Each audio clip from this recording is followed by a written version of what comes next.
Hey there, my name is Kay Helm, and you're listening to episode 48 of the Life and Mission podcast. My guest today is Joyce Glass. Joyce is a writing coach, and she has tons of good tips for you today.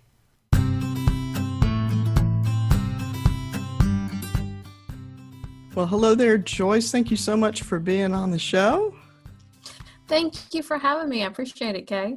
Let's just let everybody know a little bit about you. What do you do? Well, I am a writing coach and editor. My company is called The Write Coach, WRITE. And so as a word girl, I love the play on words. So that's where the name came from.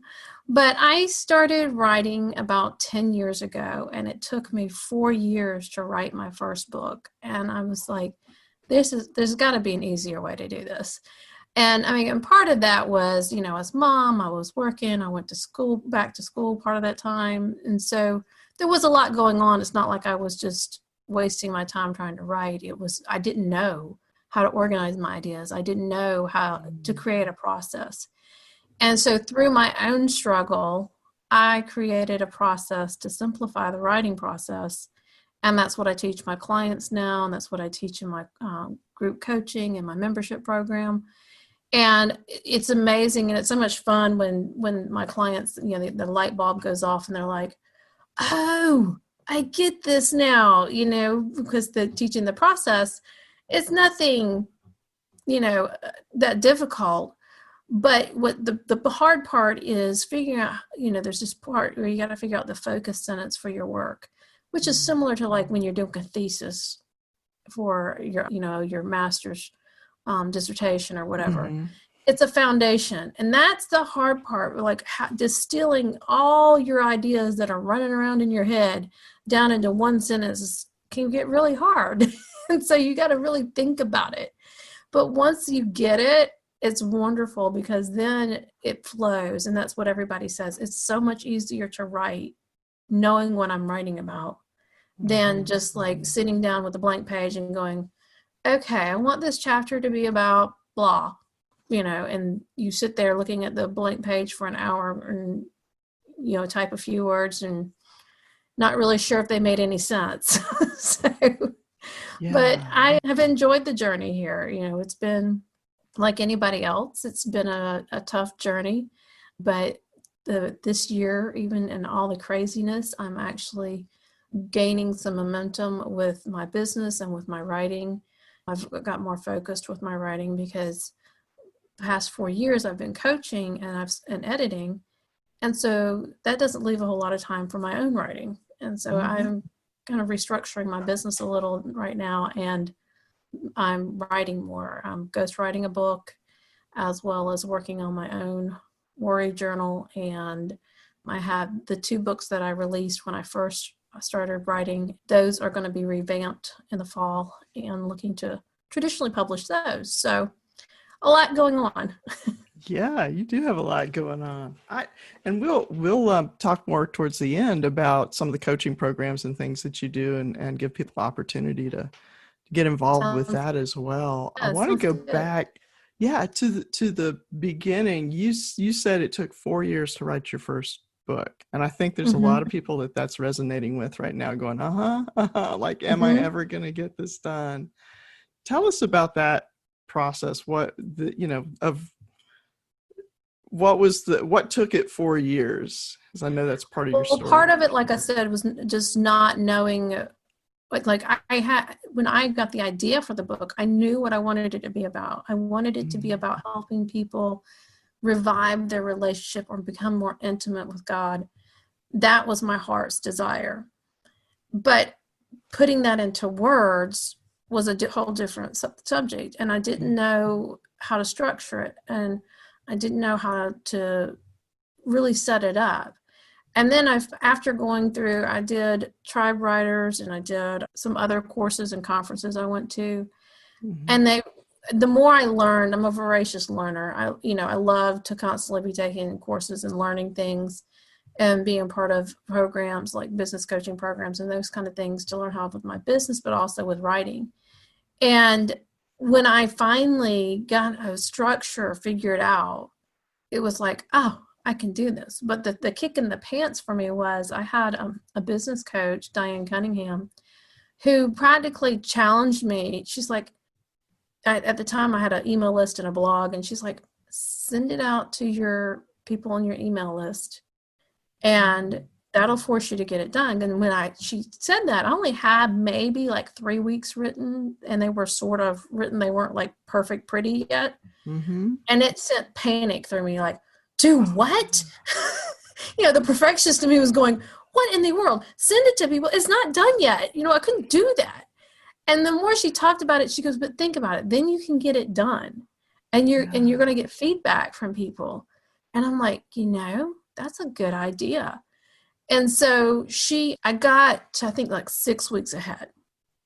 And so, because I knew that felt comfortable to me. And then that way, if I got behind I was only behind a little bit. Well, about week 9, when I was sending it out, I would, send it out daily. By week 9, I was writing week 10 while they were reading week 9. Ooh. So, and there's 12 weeks. So those last 3 weeks, I was finishing up the chapter while they were reading a chapter. And so but I got it done. And that was the thing. And sometimes, we need that push. And that's part of what I help with my clients, is hold them accountable. Because a lot of creatives are like, they want to do it so bad. But that if there's no deadline, if there's nobody saying, hey, you need to get this done, then, and that was my whole thing. I didn't want to be embarrassed myself by, getting 6 weeks out and then nothing and leave people hanging. I didn't want to leave people hanging, and I didn't want that reputation of, well, she just half did it, She's not serious. And I was serious, and I was serious about the subject. I was serious about writing. And that's the thing that it's what I'm learning, even now, writing, there's a lot in mindset, because, the enemy in our mind plays a lot of tricks on us. You're not good enough. You're not smart enough. Nobody's going to listen to you. You don't know how to write. All the doubts that you can think of, every writer has. Even if you talk to, Jerry Jenkins and Stephen King, and I don't know if you know who Stephen James is, but he's a very prolific writer. All of them will still have doubts when they go to write that next novel or that next book, because it's just human nature. Part of it's just human nature. And the other part, is I've noticed, especially if you're doing something spiritual, the enemy's going to throw stuff at you. Mm-hmm. I'm ghostwriting a book right now, and the lady who wants to put the book out, she is having stuff thrown at her right now, because we've got to this point of, all right, we've got a plan. We're going to get it done, the first draft done in the next month, and then we're going to edit it the next month, and it should be done or almost done, ready to go. And I think because we've kind of said that, then that's when things, and so she's doubting whether she should do it. Should I even do this? Can I handle this? And it's tough. And so, especially anybody that's writing a spiritual book, I implore you to have 4 to 5 people praying for you all the time. Because I'll tell you, even when I finished my book, I came under a spiritual attack and didn't realize it till about 6 months later that that's what it was. And so it was very humbling to me, because it's like, wow, how did that happen to me? I'm like, I don't even know how that happened to me. But if anybody that's a Beth Moore fan, I've heard her say in one of her studies, when she goes to write, it's kind of like being in the Holy of Holies. And it's true. You get really immersed in the Word and spending time with God. And when you get out of that, when you're done, the enemy's like waiting. And she said she's had that happen to her. And when she said that, the light bulb of what happened with me was like, that makes so much sense, And so I always tell people, especially if they're writing something spiritual, to get a prayer covering. That's because the enemy's just waiting to attack. And thwart your plans, because even if all he could do is just make your life chaos, that's going to keep you from doing what you really need to be doing to promote your book or whatever. Yep. And get it finished and published. And so definitely, definitely Yeah. get your prayer covering. Yes, that's so important. And also not being alone in something Mm-hmm. is so, and that also plays into, like you talked about, the accountability as well, Right. because those people that are praying for you are probably going to ask you how it's going. Right. And if they have a vested interest in your book, because they are sitting there, praying for you every day about it. And they're going to ask you, hey, how is it coming along? Is it done yet? And if in 6 months you're still at the same place, they may stop praying if they don't think that you're serious about it. Yeah. So, and that's where I love my group coaching program and my membership program, because we do help hold people accountable and Yeah, help them get it finished. That's the big thing, is if you can get to that finish line, you're about 90% of the way there. There's still a lot more to do, maybe 80%. 80% of it is writing the book. Then you've got to market. And if you're having it traditionally published, you got to find a publisher or an agent if you don't have an agent.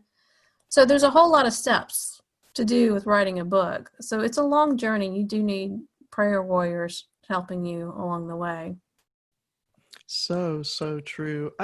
We're talking about, your coaching and you are a writing coach. Give us just a brief idea of I know you've mentioned parts of it, but what does a writing coach do?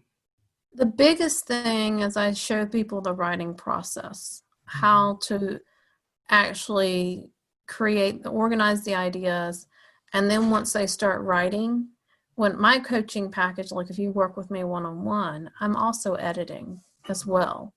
And so I give them, feedback and edits on everything they do. And it's line by line edits. It's developmental editing. So it's very intense editing. And I help them learn how to tell a story, how to do transitions from one topic to another. It's a lot of that. It's the whole writing craft. There's the craft of the writing that I'm teaching them. And so we meet twice a month, and then they're writing in between, and I'm editing their work in between. And then when we meet back together, we talk about it. A lot of, if they have the same common mistakes, which typically most of us do, there's this one thing that we all do, or two or three things over and over. And I'll like, okay, here it is again, just so you know.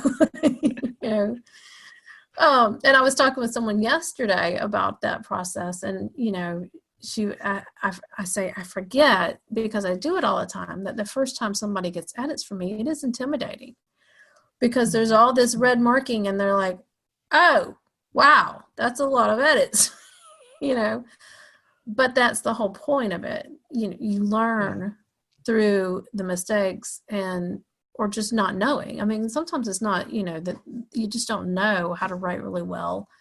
And it is a gift and a skill that you can learn. And having somebody like me help you improve that skill. And it's just like any other, think of sports, basketball, football. What do? They run the same plays over and over and over again to learn, and it becomes a muscle memory. And the more you write, the more muscle memory you have, then you can write faster, you can write better. And that's what blogging did for me, because I was writing to an audience. It made me think about my writing more and be more critical of it. Is it something that is appealing? Does it make sense? Is it in order? Does it need to be rearranged any? Did I say everything correctly? Is my grammar correct? Is my punctuation correct? All of those things, because somebody else's eyes were going to be looking at it. I was much more critical about than if I was just writing, stuff for myself and just putting it on my computer. Sure. And so that exercised that editing muscle, actually, and as well as the writing muscle for me, because, and some people may not think of this as a gift, but finding things wrong is a gift, because I did interior design for about 9 years too before I wrote. And that's the same thing there is, I would go into a room, figure out what needed to be changed, taken out. And it's having a critical eye. And so a critical eye can be a good thing or it can be a bad thing. True. And some people don't want to hear your criticism, so you got to keep it to yourself, and I made that mistake that sometimes I would be, go to somebody's house and I would have designer hat on and be like, if you did that, and not everybody appreciated those comments. Yeah. So, but with my editing, obviously they're paying me there for those They're asking comments. for it. Yeah. So it is something that you can train yourself. And that's the other thing. A lot of people feel like either you're born with a gift or you're not, or they're just not, capable. If you want to learn something, you are capable. Everybody is capable of writing. You just have to be open to coaching. I mean, I had a guy recently that joined our group and he quickly got kicked out. I messaged him to welcome him to the group and see if he needed any help. And he was very arrogant. Like, I've been writing and I'm for 50 years and I've even made up new words and my writing's excellent and people love my writing. And I'm like, good for you. Glad people like your writing. And I was just like, well, obviously you're not my ideal client, which I didn't kick him out for that. But what I kicked him out for was then he posted comments in the group was like, one of them was, should we get paid for writing? He didn't think people should be paid for their gift of writing. And I'm like, why not? You get paid. Athletes get paid for the gift for being athletes. There you go. Pastors get paid for their gift of pastoring. And I'm like, I said, most people don't put value on something unless there is a price for it. Mm-hmm. And if you don't have a price for it, then you're saying that your work is not really valuable. Unless it's just something that you want to share with the world, that's fine. And that was my whole thing with him is like, if you feel that you just need to share your information with the world for free, go right ahead. But that does not mean that's the standard for everybody. And, and so comments like that will really get you kicked out of the group fast. Because he was not, and the problem I had, and I discussed this with my business partner, Sherilyn, was he was not open to coaching and he was not helping anyone. He was causing trouble. And, if you're, it's one thing to open a discussion like that, just to have a discussion, but he was very adamant on his point of view. And it wasn't just a discussion. It was I'm here to stir up trouble kind of thing. And I'm like, I don't put up with that. Well, that's I'm all open. I'm all open to discussions. Let's talk about it. Well, what are the pros and cons of that? There could be pros and cons. And maybe if God calls you to do that, then you do that. But that doesn't mean everybody has to do that, And so that's where I struggled with that. But yeah. I have a couple of questions from listeners. If you want to tackle these. Sure. All right. So one of them is, and I wasn't sure at first when she posted this, if she was talking about as a reader, like if you're reading a book, what makes you put down a book. But then as I looked at it a little more and the full conversation, it was more like, if you're writing a book, what makes you give up on a book and decide it's not worth finishing? That is an excellent question. I think there's a couple reasons for that.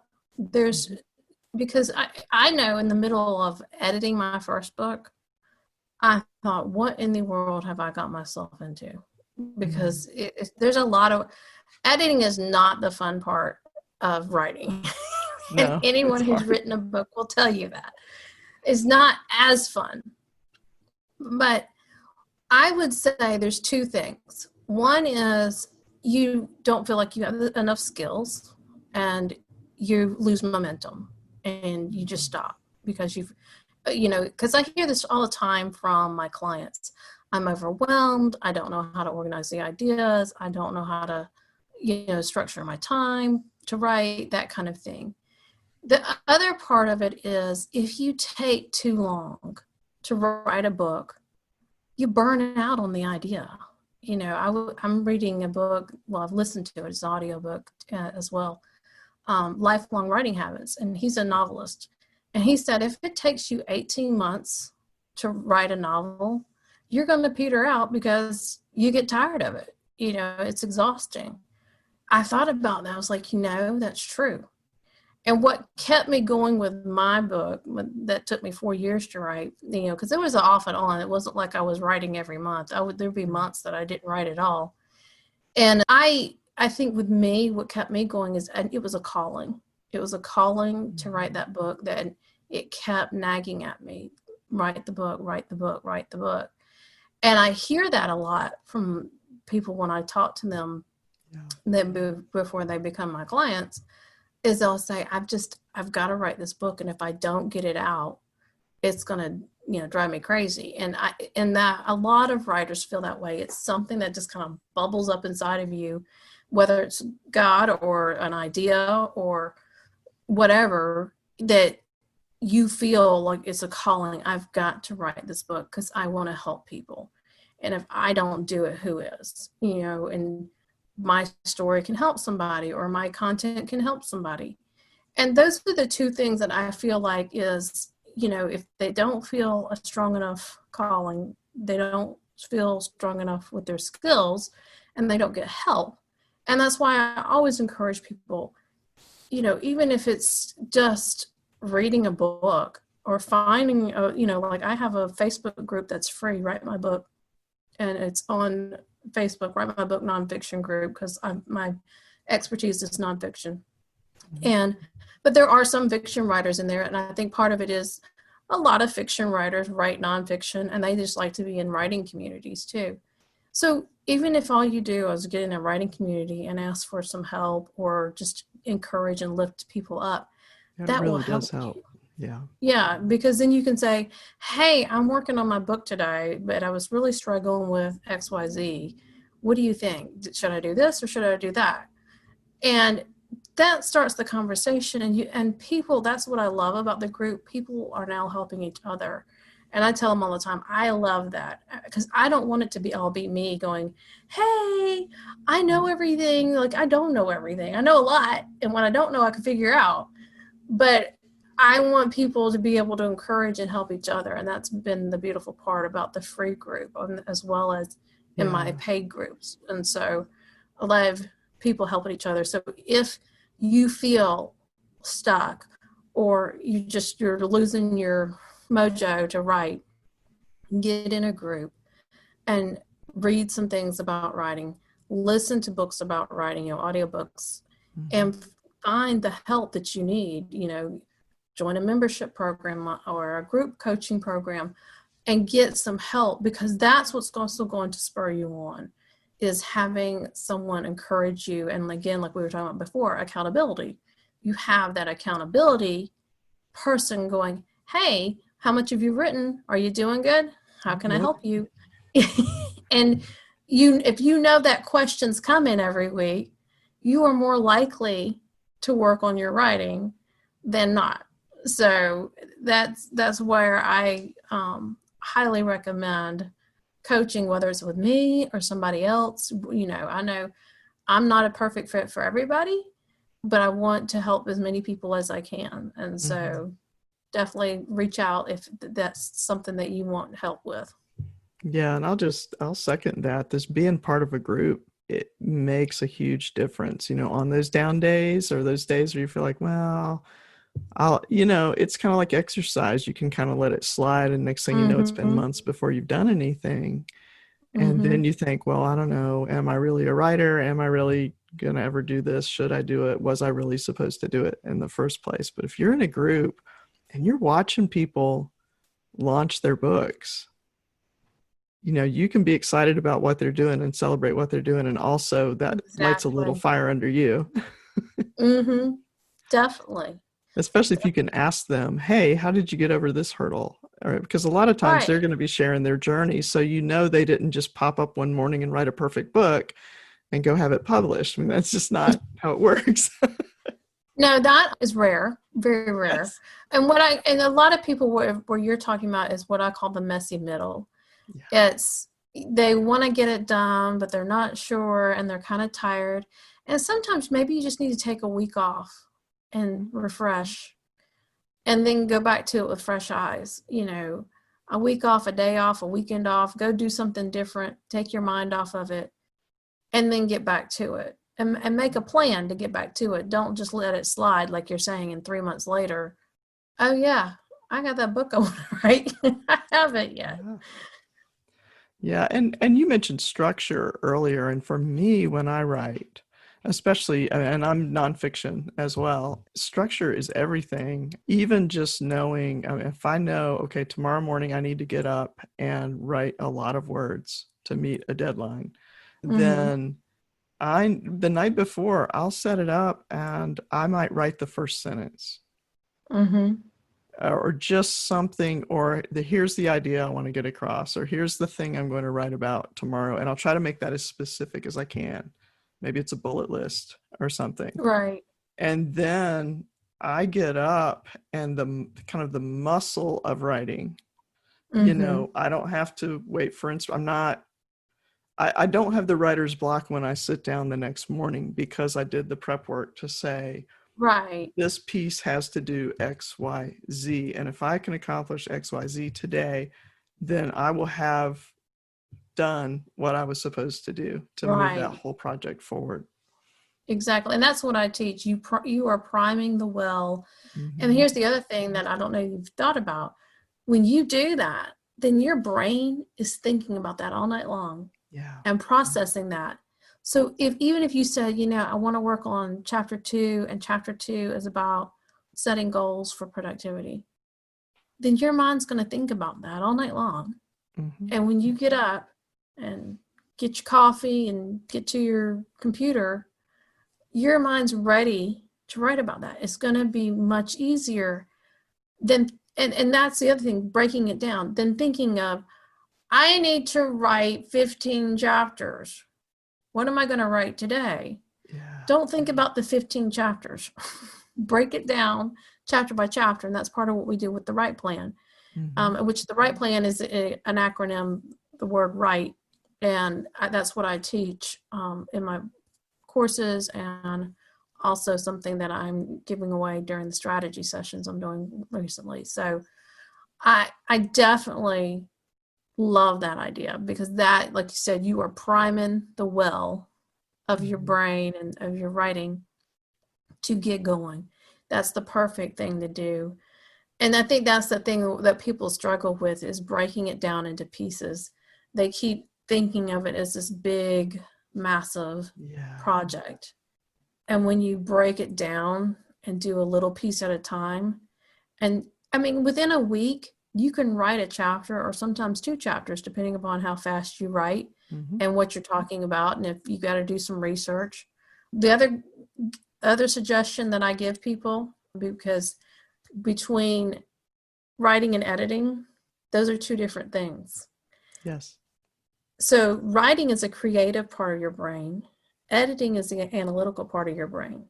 If you try to do them both at the same time, you're going to exhaust yourself. And that's another place where possibly people get stuck, because they're trying to do that both at the same time, and they're exhausted after trying to write, and they want to give up because it's like, this is too much. Just get the words out on the page. And if there's a couple ways you can do it, you can, write the whole entire book and just get the words out on the page and then go Mm-hmm. back and edit. Or what I like to do is I'll write a whole chapter and I go back and do what I call a soft edit, where I'm just kind of looking at the content.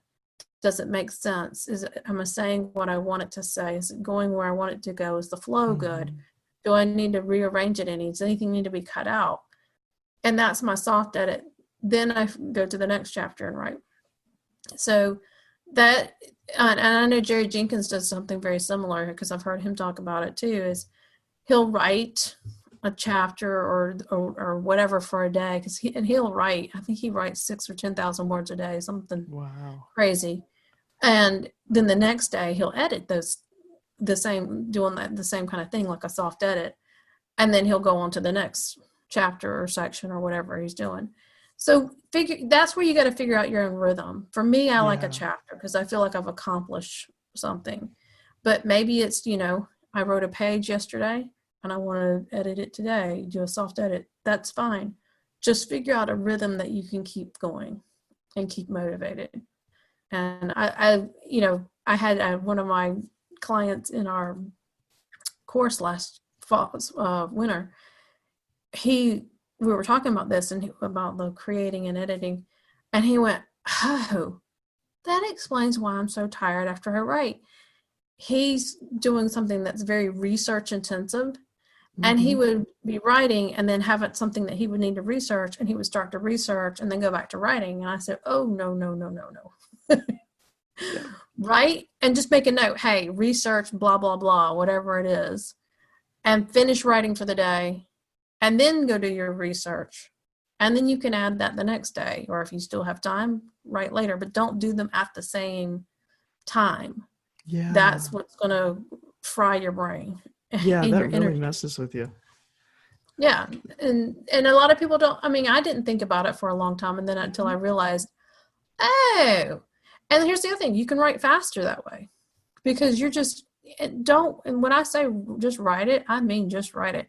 Don't worry if the punctuation is not good, if you're missing capital letters, if that's not your thing, don't worry about it.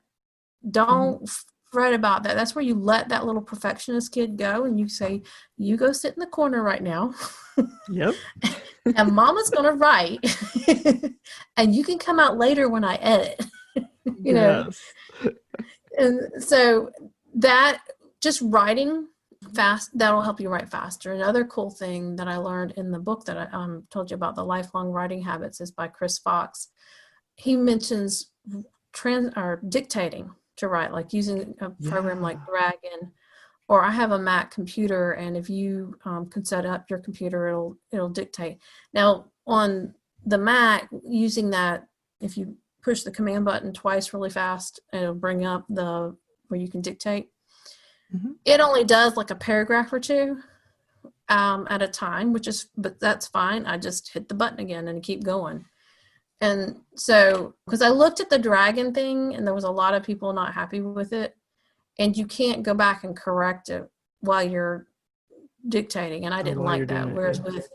Whereas if I use the dictate button on my computer, I can go back and fix the word, because like sometimes it doesn't catch words correctly.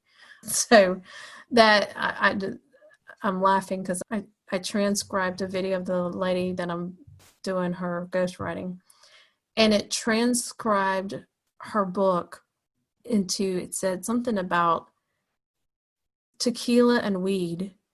And it was nothing. It's nothing what she said. She didn't say anything about it. So I said, I died laughing when I saw it. So I sent it to her what it did. And she goes, "Oh, I'm into those." And then she goes, "Just kidding." And then I said, "Well, you might have a new Bible study, Tequila, Weed, and Jesus." Yeah, I love the transcription, especially ghostwriting, where you're taking the ideas that somebody else has, so you can sit down and do an interview or take recorded materials maybe that they already have, and I just throw them into Otter and let that thing do its work. But yeah, you're right. Sometimes you get these really interesting sentences and you need to go back and listen to that sentence on your own with real ears and real, so right, to make sure. I'm like, I was like, what in the world did she say? knock out a first draft by using that dictation, whether it's you dictating or you're getting a transcription from something that you're doing for somebody else. It makes a world of difference. You can get that first thing knocked out really fast. Well, and here's the thing, there's some people, it's easier for them to talk than to type. And if that's you, then use something like Otter, or I use descript.com. It's descript.com. Yep. And you just upload your audio and it transcribes. Most of the time it's pretty good. Sometimes it gives you some wacky words, But Mhm. that is an excellent way for if you're more of a auditory person and you like to speak out your ideas, then do that. I'm visual. I have to see it. So that's why I like the transcribing, because I can see what it's typing as I talk, and Mhm. I'm not going, what did I just say? Because I'll forget what I just said. Yeah. But definitely, test it. Test different ways to do Yeah. it, to write faster. And what I've learned from the books, Chris Fox, because he has the Lifelong Writing Habit and the 5,000 words per hour. And he said anytime that he's hit the 5,000 words per hour, it's because he's transcribing, or I mean, dictating, not transcribing. He's dictating, and that makes a big difference. And so test what works for you. And so I'm trying something different because I do want to write faster. And I do like this idea, and it is working. And the other thing that he suggests that I have always suggested too is track your writing, how Yes. much you write per day, because then you also see the progress you've made. Mhm. I mean, just this month, I think I'm at like 35,000 words that I've written or edited, because I count, if I go back and edit words, I count those too. Mhm. So that's a lot of words. That's almost a whole book for if Yeah. you're doing a shorter nonfiction book. But some of those were from another project too. So it's not all Mhm. one project. Right. But I love that idea. And be willing to learn and try something different and see if it works for you. That's the whole thing with writing, is just be willing to learn and Mhm. learn new techniques, listen to podcasts, go to conferences, take courses, coaching programs, whatever you can Yeah. to increase your skill. Because the faster you can write, the faster you can get a book out there, the more you can get sold. That's the Right. goal, right? Because writing a book is a great thing, but if you don't sell any, what's the point, right? Right. Unless you're just doing it for the pure joy of writing, then your goal should be to be out there and selling them. And that's a whole nother story in itself, selling them. But Yeah, that's another episode. yeah.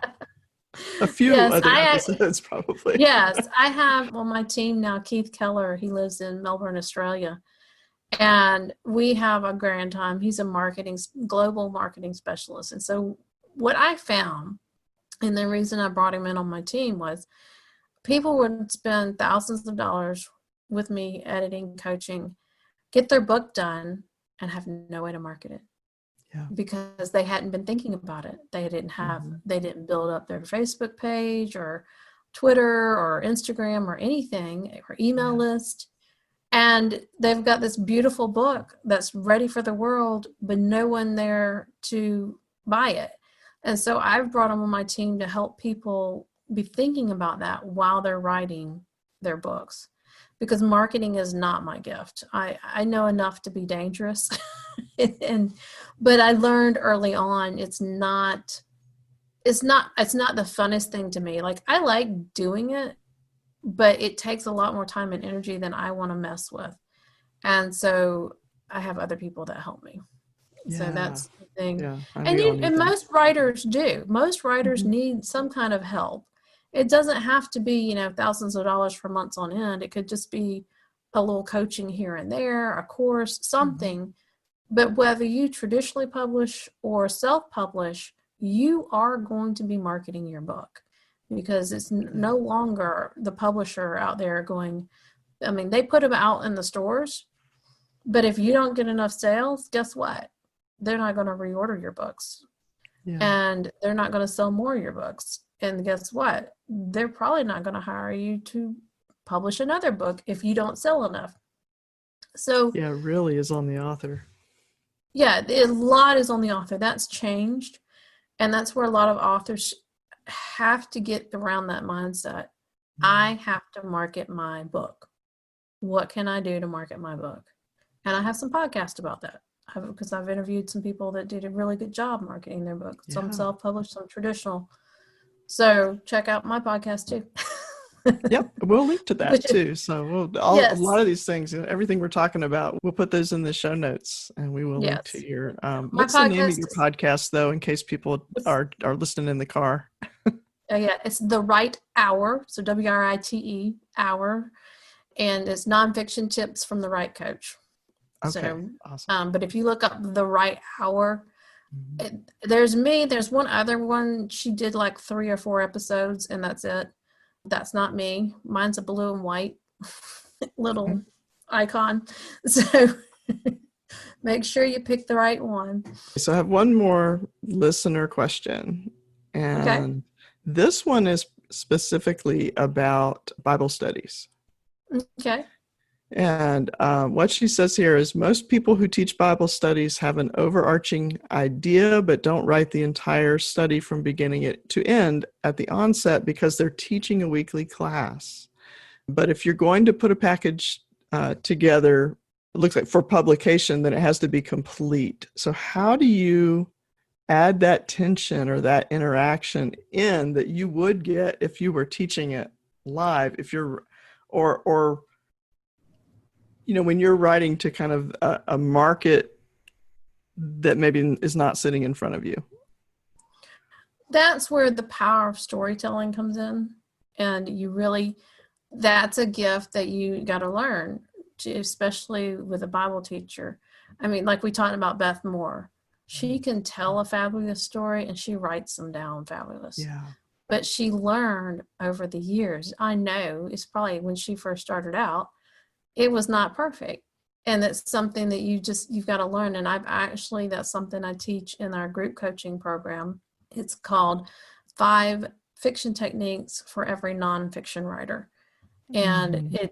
it's just learning the power of telling your story is the big thing with that. As far as publishing goes, now if she wants to traditionally publish, she only has to have the first 3 chapters for the book proposal done to send that out to publishers to see who might want to publish that. Now, of course, if she wants to self-publish, yeah, you're going to have the whole thing done Right. because people aren't going to buy part of a book or won't want to anyways. Right. But if she is wanting to traditionally publish, she only has to have the first 3 chapters done.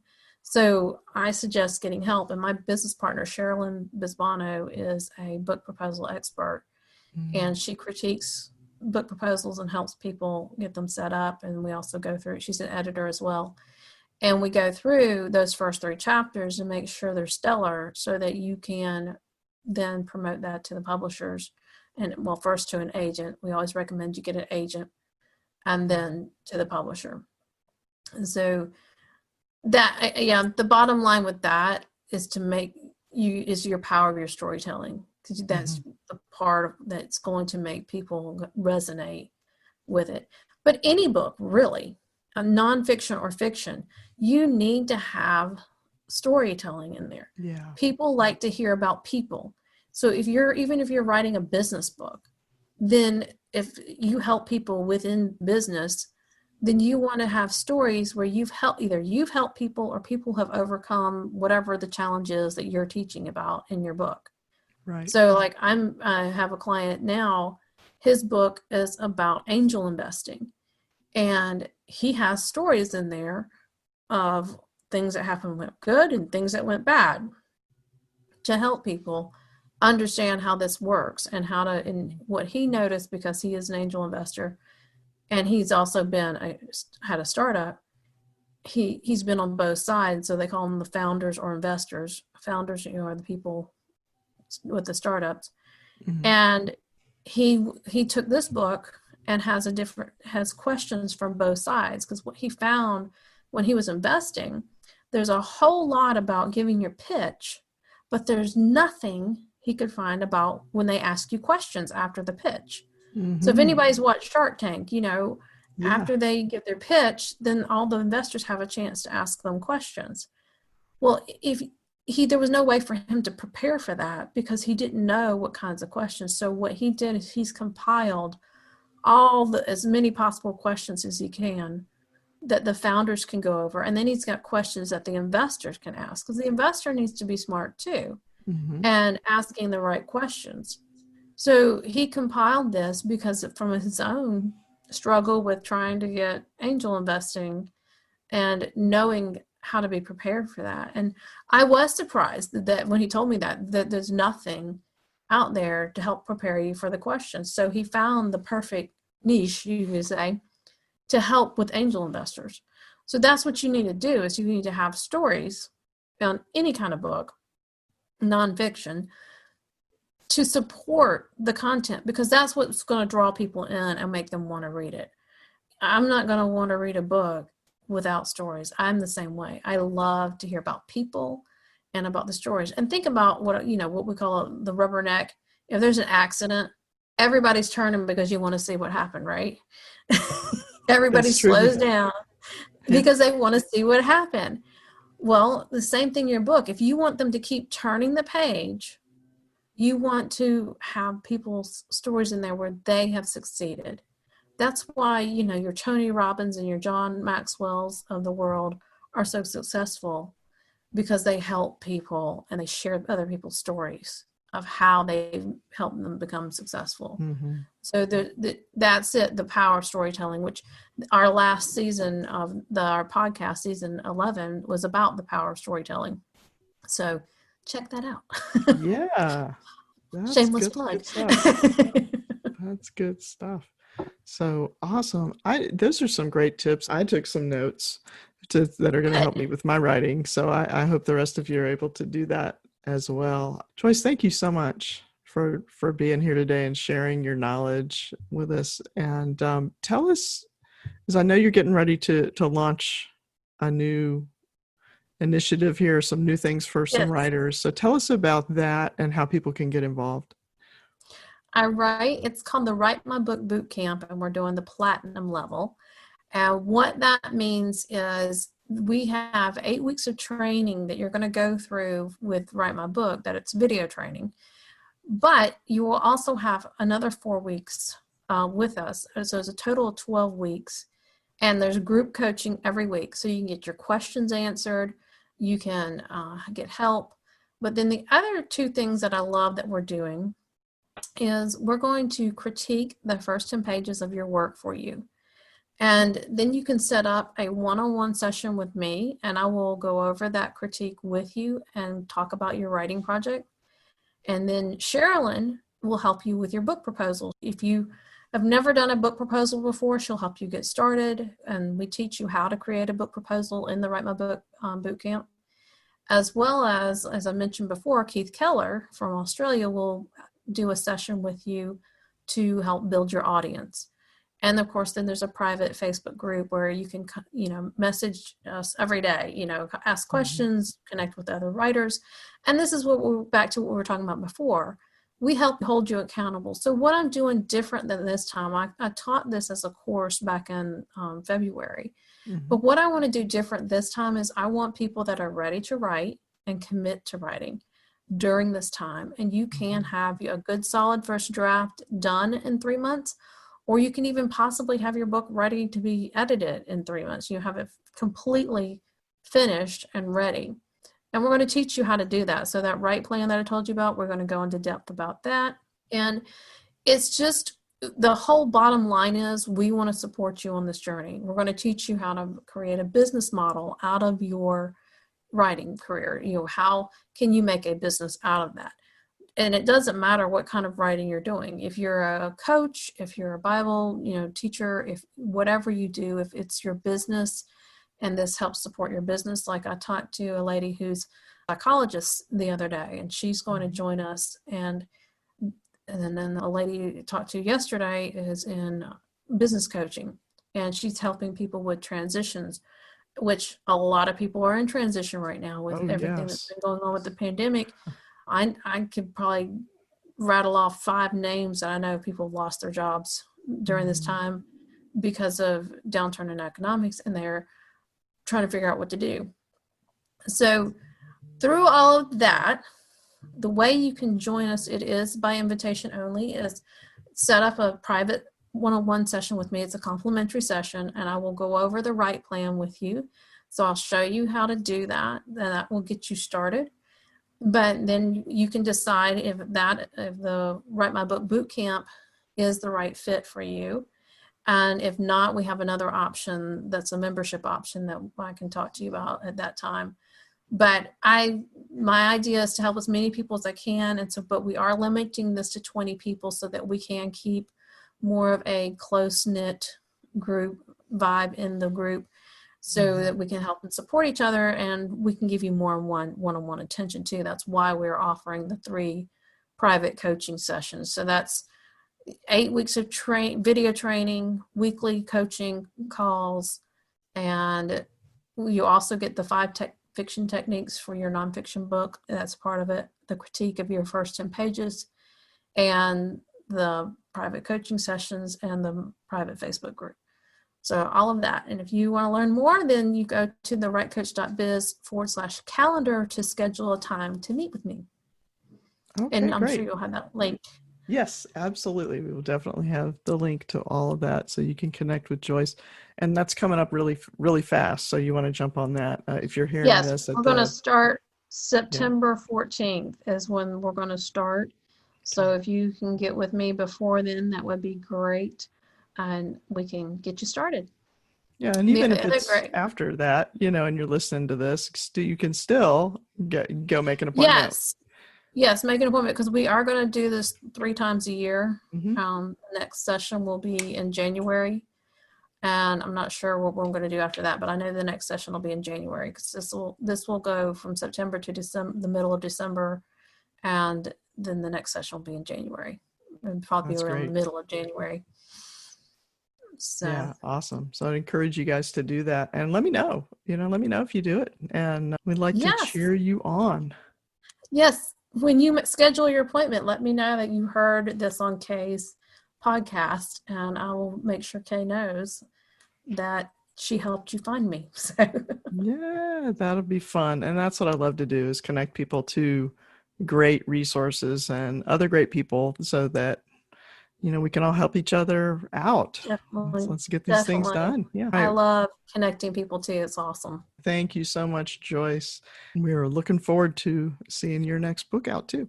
All right. Well, I appreciate you having me, and I look forward to connecting with your listeners. So take care and have a good day, Kay.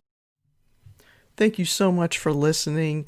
And hey, you might have to listen to this one a couple of times. So much good stuff. The show notes are at lifeandmission.com as always. So I'll have highlights from the interview, some tips, links to everything that we talked about, and a full transcript, all at lifeandmission.com.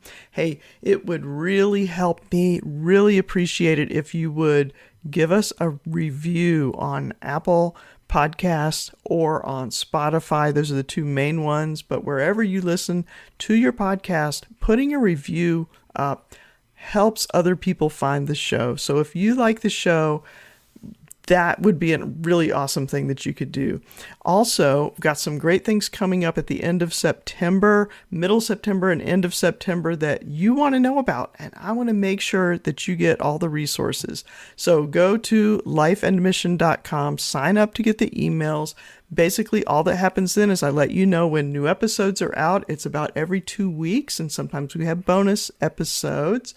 And then when we have special things going on, you will be the first to know. I also drop book notes in there from time to time of books that we might talk about, books that I'm just reading, and just things that I think that you who listen to Life and Mission, and you who are starting new and exciting things, might appreciate and be able to use. And that's what I want to do. I want to give you things that you can use to launch your thing, to clarify your message.